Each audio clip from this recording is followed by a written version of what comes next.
হেই, তুমি কি আমায় ভালোবাসো? আরে এই, তুমি কি আমায় ভালোবাসো? যদি না বাসো তবে পরোয়া করি না, যদি না বাসো তবে পরোয়া করি না। আমি সূর্যের থেকে ভালোবাসা নিয়ে রাঙাবো হৃদয়, তার রং দিয়ে পোশাকি প্রেমের প্রয়োজন বোধ করি না। হেই, তুমি কি আমায় ভালোবাসো?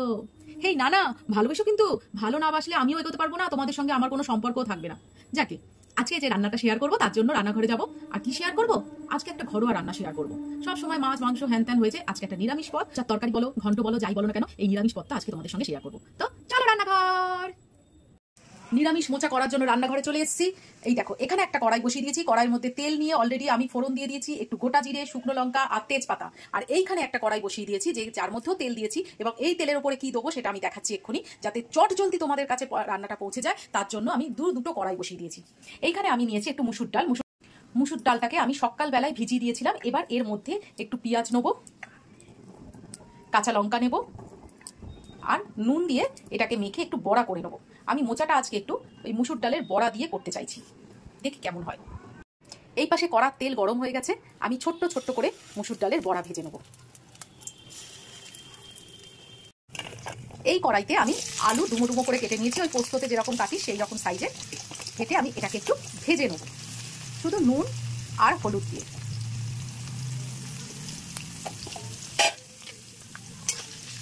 আলুটা আমার ভাজা হয়ে যেতেই আমি দুটো মিডিয়াম সাইজের টমেটো একেবারে কুচি কুচি করে এর মধ্যে দিয়ে দিয়েছি।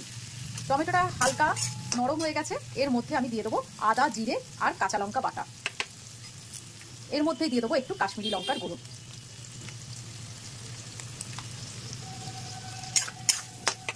একটা জিনিস দেবো, এর মধ্যে দেবো একটু গোবিন্দভোগ চালের জল, মানে বাটাটা বেটে রেখে দিয়েছিলাম, সামান্য এক মুঠো নয়, একটুখানি গোবিন্দভোগ চাল নিয়েছিলাম, সেই চালের বাটাটা দিয়ে দিলাম। কি হয় নিরামিষ তরকারিতে, এই যে মোচার তরকারিতে ফ্লেভারটা খুব সুন্দর আসে গোবিন্দভোগ চালে, আর সবচেয়ে বড় কথা হচ্ছে একটু ঘন ঘনও হয়। কষানো আমার হয়ে গেছে মশলাটা, অল্প একটুখানি চিনি দিলাম ব্যালেন্সের জন্য। এইবারে আমি সেদ্ধ মোচাটাকে তুলে দেবো। মোচাটাকে আমি ভালো করে নেড়ে কষিয়ে নেব এই মশলাটার সঙ্গে। গোবিন্দভোগ চাল দিয়েছি তো ওই জন্য এত সুন্দর একটা গন্ধ আসছে না। বড়া খাচ্ছি, ডালের বড়া। ওই পাশে মোচা কষছে মশলার সঙ্গে মাখামাখি হচ্ছে, আর ওই পাশে আমি ডালের বড়া খাচ্ছি। কে কে এরকম খেতে রান্না করতে করতে খেয়ে নাও গো, ভালো জিনিস হলে আমি খেয়ে নিই, একটা খেলে কি হয়েছে। মশলা আমার কষে গেছে মোচার সঙ্গে, এইবারে আমি সামান্য একটু জল ঢেলে দেবো, আর বড়াগুলোর মধ্যে 2-3টে বড়া দিয়ে দেবো, দিয়ে আমি ঢাকা দিয়ে দেবো। মোচার তরকারি আমার কমপ্লিট হয়ে গেছে। এইবারে আমি ঘি দিয়ে দেবো, আর অল্প একটুখানি গরম মশলা দিয়ে দেবো, ব্যাস শেষ।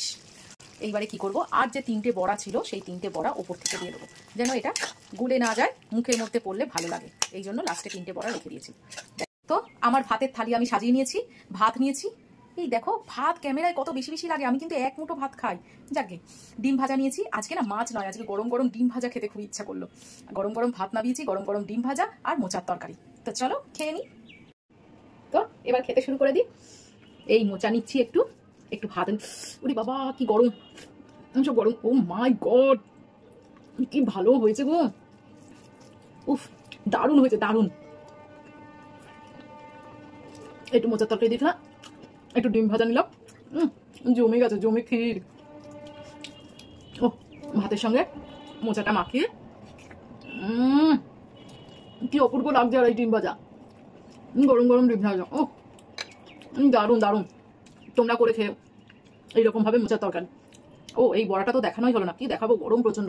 এই দেখো বড়াটার মধ্যে মোচার তরকারি সমস্ত রসকস ঢুকে যায়, তো বড়াটা এত ভালো লাগে খেতে, ওই জন্য আমি মোচা হলেই না একটু বড়া দেওয়ার চেষ্টা করি। তোমরা এইভাবে করে দেখো, আশা করি ভালো লাগবে। তো টাটা।